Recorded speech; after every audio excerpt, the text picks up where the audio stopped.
जय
स्वरूप एवं शक्ति का वर्णन है।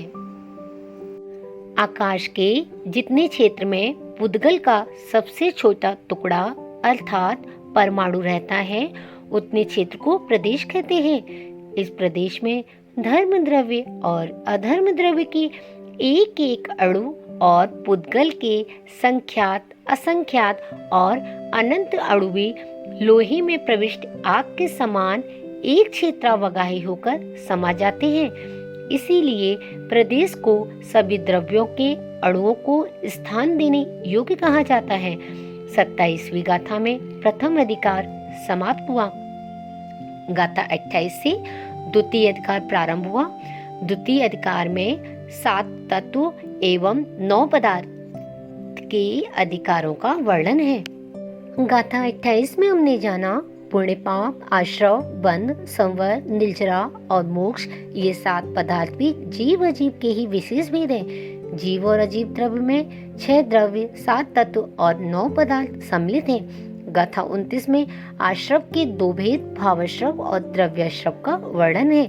जिन परिणामों से कर्मों का आश्रव होता है, उन परिणामों को भावाश्रव कहते हैं। ज्ञानावरण आदि पुद्गल कर्मों के आने को द्रव्याश्रव कहते हैं। गाथा 30 में भावाश्रव के 5 मिथ्यात्व, 5 अविरति, 15 प्रमाद, 3 योग और 4 कषाय, ये मिलकर 32 भेद हैं तथा अविरति के 12, योग के 15 और कषाय के 25 प्रभेद करने पर भावाश्रव के 72 भेद होते हैं। गाथा 31 में द्रव्याश्रव के स्वरूप का वर्णन है। गाथा 32 में बंध तत्व के स्वरूप का वर्णन है।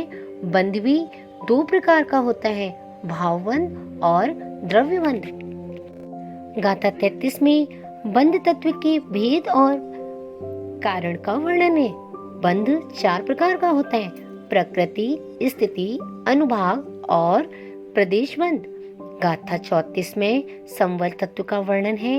आत्मा के जिन परिणामों से कर्म का आना बंद होता है, उसे भाव संवर कहते हैं तथा जो द्रव्य आश्रव का रुकना, कर्मों का आना रुक जाता है, उसे द्रव्य संवर कहते हैं। गाथा 35 में 5 व्रत, 5 समिति, 3 गुप्ती, 10 धर्म, 12 अनुप्रेक्षा, 22 परिचय, 5 प्रकार का चारित्र, ये सभी भाव संवर्ग के भेद हैं। कुल मिलाकर भाव संवर्ग के कुल 62 भेद हो जाते हैं। गाथा 36 में निर्जरा तत्व का वर्णन तथा गाथा 37 में मोक्ष तत्व का वर्णन है। द्वितीय अधिकार की अंतिम गाथा 38 में पुण्य और पाप की व्याख्या की गई है। गाथा 39 से तृतीय अधिकार मोक्ष मार्ग अधिकार प्रारंभ हुआ। इस गाथा के माध्यम से जाना मोक्ष मार्ग के 2 भेद हैं, व्यवहार मोक्ष मार्ग और निश्चय मोक्ष मार्ग। गाथा 40 में हमने जाना कि रत्नेत्र स्वरूप आत्मा ही मोक्ष का निश्चय कारण है। गाथा 41 में जाना सम्यक दर्शन होने पर ही सम्यक होता है। जिनेंद्र देव के द्वारा कही गई 7 तत्वों का यथार्थ श्रद्धान व्यवहार सम्यक दर्शन कहलाता है।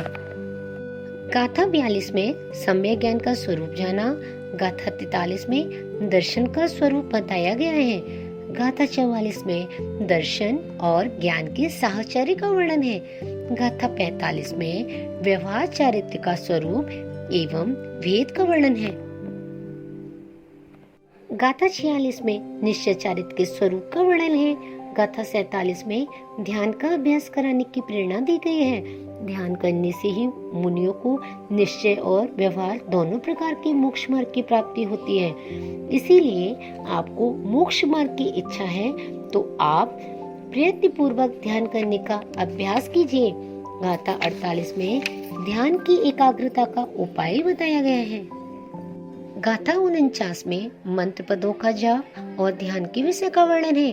परमेष्टि वाचक 35, 16, 6, 5, 4, 2 और 1 एवं गुरु के द्वारा कहे गए अन्य मंत्रों का भी जाप तथा ध्यान करना चाहिए।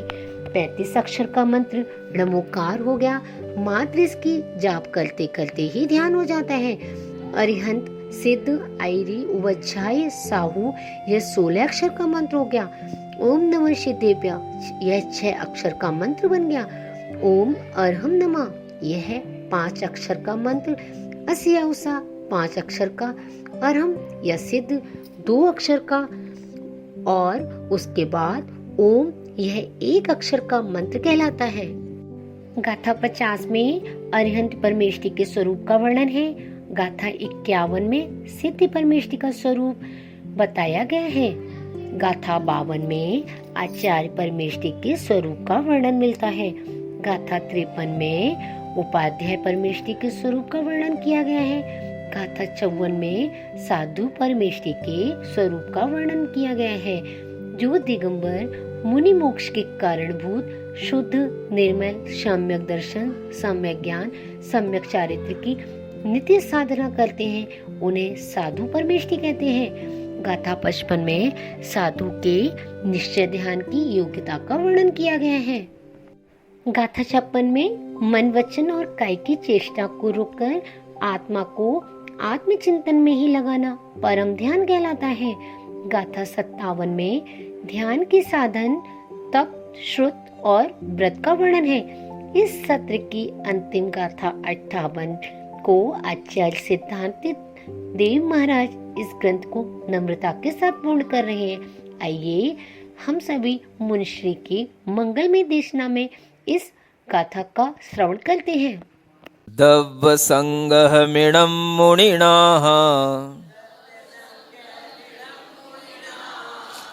दोष संचय च्युदासुद पुण्य सोदयन्तु तणुसुत्तधरेण नेमिचंद मुनिना भणियं जम। कहते हैं अंत में कि मैंने ये जो द्रव्य संग्रहम इणम माने यह जो द्रव्य संग्रह है यह नेमी चंद मुनिया जम भड़ियम, किसने लिखा है ये? नेमी चंद्र मुनि महाराज ने ये द्रव्य संग्रह ग्रंथ जो कहा है उसमें अगर कोई और दूसरे मुनिनाथ हों, माने हमसे भी ज्यादा कोई और बड़े ज्ञानी हो, तो दोष संचय चुदा, मतलब अगर इसमें कहीं कोई दोष दिखाई दे रहा हो तो उससे उसको छुड़ा लें, बचा लें, दोष से उसको हटा लें, है ना। लेकिन वो कैसे होने चाहिए? शुद्ध पुण्य, उनके पास में श्रुत पूर्ण होना चाहिए। समझ आ रहा है? मतलब कि अगर हमसे भी बड़ा कोई ज्ञानी हो तो हमारे लिए इस पर कोई कॉपीराइट नहीं है। हमने जो कुछ कहा है अगर उसमें कहीं कोई गलती रह गई हो तो उसको वह सुधार ले। शोधयंतु तणुसुत्त धरेण, है ना, मैं तो थोड़ा सा श्रुत धारण करने वाला हूं, उसका वह शोधन कर ले जो हमसे ज्यादा ज्ञानी है, हमें कोई भी आपत्ति नहीं है। ऐसा कहकर के नेमिचंद मुनि महाराज ने यह अपने ग्रंथ की पूर्णता कर दी। ये द्रव्य संग्रह ग्रंथ भी आज आपके लिए बहुत दिनों के बाद पूर्ण हो गया। आशा करती हूँ द्रव्य संग्रह जी ग्रंथ का स्वाध्याय आप सभी को बहुत अच्छा लगा होगा। आपका हमारा यह सफर यही नहीं रुकता, हम आपसे मिलने पुनः आएंगे मुनिश्री की सरल एवं मंगलवाणी में एक नए ग्रंथ के साथ। आगामी 4 अक्टूबर को होने वाली परीक्षा के लिए प्राकृत टीम की ओर से बहुत बहुत शुभकामनाएं।